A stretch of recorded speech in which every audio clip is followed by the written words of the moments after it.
one little warning. Sabajun, please close your ears. And close your eyes.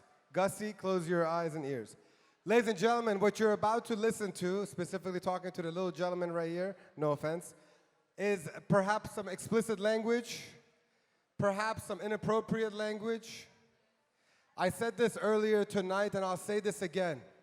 If anybody is offended by inappropriate language, I would love for you to be more offended by the atrocities that the Islamic regime has been putting into our people for the last 45 years. So instead of giving a damn about foul language or explicit language or whatever you want to call it, don't get offended by that. Put your hands up and make a lot of noise and make sure that the Islamic regime never, ever touches anybody, tortures anybody, murders anybody, executes anybody. So here is Arash Rowshan.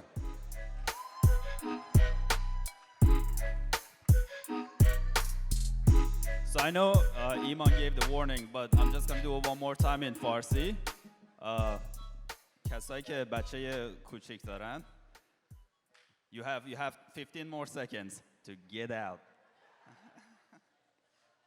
All right, they say it's not cool to mention it's your first time on stage because you don't want people to laugh at your jokes just for the support. But then on the other hand, it can be inspiring for other people. We all have different fears. Maybe you're fearful of public speaking. Maybe you're self-conscious about your looks. Maybe, like me, English is your second language.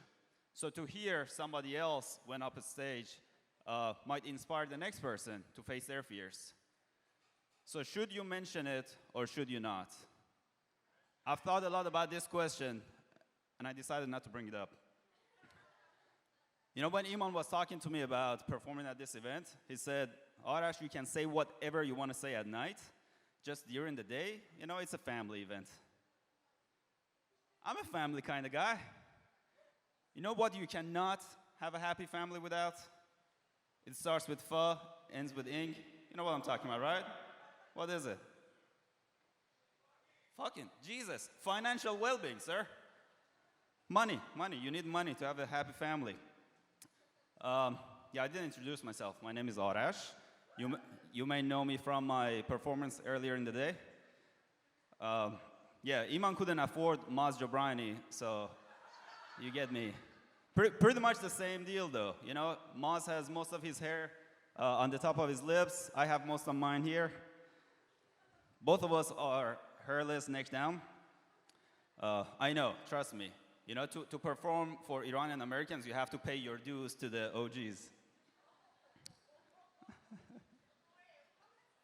All right, enough about me. You guys are a gorgeous crowd. I see beautiful ladies over there.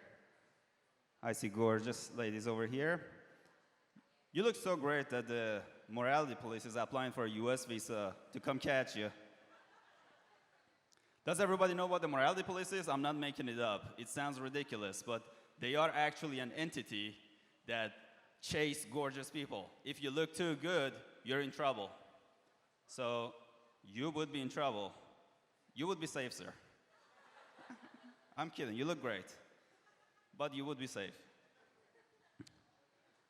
Do we all agree that we should respect women more, not just in Iran, generally, in our daily language? Like, we should stop using sexist and misogynistic language, right? It's an easy thing to get behind, right?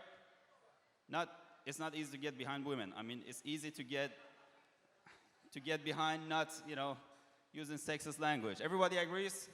Yeah? Great. All right. Let's talk about pussy. Not in that way. Biadab. In the context of using sexist language. For example, if I say, what's your name, sir? Yeah, you. Taha. If I say Taha is a pussy, basically I'm saying Taha is soft or weak, which is, a sexist way of using, this term. I'm associating a female body part to being weak or soft. But if I say Taha is a dick, all of a sudden it all is appropriate. No problem. And this is where it gets interesting. If Taha is a dick, he's also an asshole.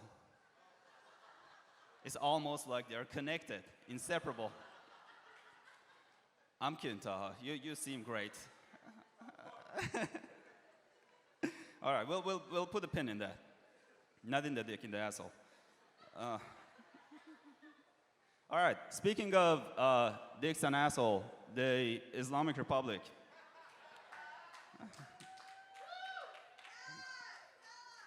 You know, some people take issue with me calling them the Islamic Republic.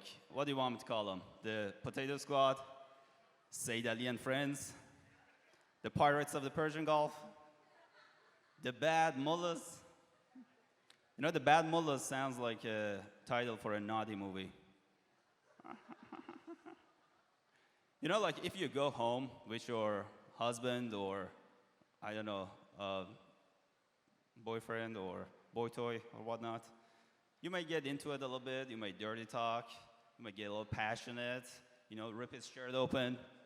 If it's cheap shirt. If it's a Lululemon shirt, then, you know, wash your hands and slowly take it off. But yeah, if it's cheap, you know, you just, you know, rip it open, get a little bit kinky. How do you think, you know, a mullah's wife would go about it? Do you think, like, you know, the mullah would come home and his wife would... Everybody knows what the mullahs are, right? Like akhund with the ammame on their head and the cape. They look like Snape from Harry Potter.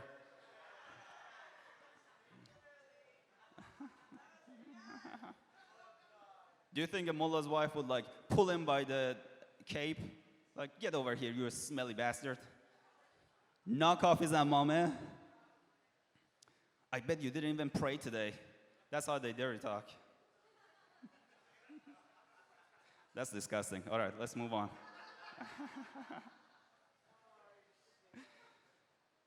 But yeah, the Islamic Republic. I mean, one way or another, many of us have been touched by tragedies, you know, directly or indirectly.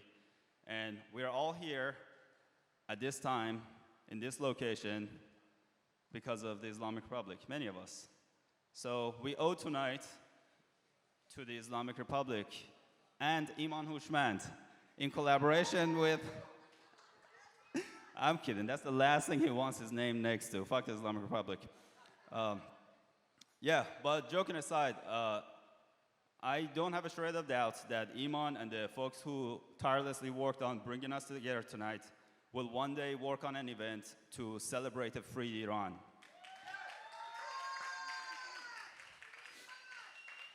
And until that day, we live, we love, we laugh, and we will not forget. Thank you.